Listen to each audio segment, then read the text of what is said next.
ಹೇಳಿದ್ದಲ್ಲಯ್ಯ,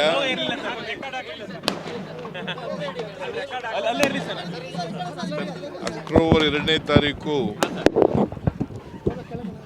ಮಹಾತ್ಮ ಗಾಂಧೀಜಿಯವರ ಜನ್ಮದಿನೋತ್ಸವ.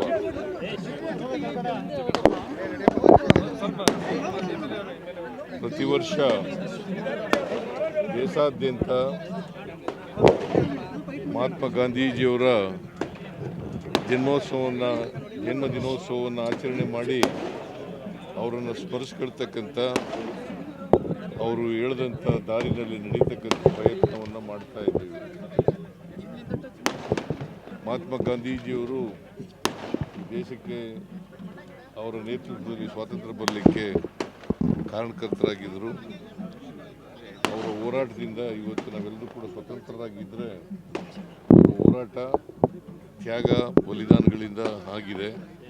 ಅದಕ್ಕೋಸ್ಕರ ಅವರನ್ನು ಸ್ಮರಿಸ್ಕೊಂಡು ಅವರು ದಾರಿನಲ್ಲಿ ನಡೀತಕ್ಕಂಥ, ಅವರು ಹಾಕ್ಕೊಟ್ಟಂಥ ಮಾರ್ಗದರ್ಶನದಲ್ಲಿ ನಡೀತಕ್ಕಂಥ ಶಕ್ತಿ ಕೊಡಲಿ ಅಂಥೇಳಿ ಪ್ರಾರ್ಥನೆ ಮಾಡ್ತೀನಿ.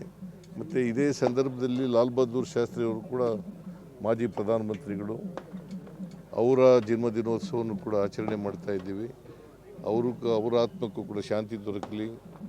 ಮತ್ತು ಅವರು ಮಾರ್ಗದರ್ಶನದಲ್ಲಿ ಅತ್ಯಂತ ಪ್ರಾಮಾಣಿಕವಾದಂಥ ವ್ಯಕ್ತಿ, ಅದರಿಂದ ಅವರ ಮಾರ್ಗದರ್ಶನದಲ್ಲಿ ನಡೀತಕ್ಕಂಥ ಶಕ್ತಿ ಕೊಡಲಿ ಅಂತೇಳಿ ಪ್ರಾರ್ಥನೆ ಮಾಡ್ತೀನಿ. ಮತ್ತು ಇವತ್ತು ಕಾಕ್ತಾಳೀಯ ಅಂತ ಅಕ್ಟೋಬರ್ 2ನೇ ತಾರೀಕೆ ದಸರಾ ಮಹೋತ್ಸವ ಬಂದಿದೆ, ವಿಜಯದಶಮಿ ದಿನ. ಅದರಿಂದ ಎಲ್ಲ ರಾಜ್ಯದ ನಾಡಿನ ಎಲ್ಲ ಜನರಿಗೆ ವಿಜಯದಶಮಿ ಮಹೋತ್ಸವದ ಶುಭಾಶಯಗಳನ್ನು ಕೋರಲಿಕ್ಕೆ ಬಯಸ್ತೀನಿ. ರಾಹುಲ್ ಗಾಂಧಿ ಎದೆಗೆ ಗುಂಡೊಡಿತೀವಿ ಅಂತಾರಲ್ಲ ಸರ್, ಗಾಂಧಿ ನಾಡಲ್ಲಿ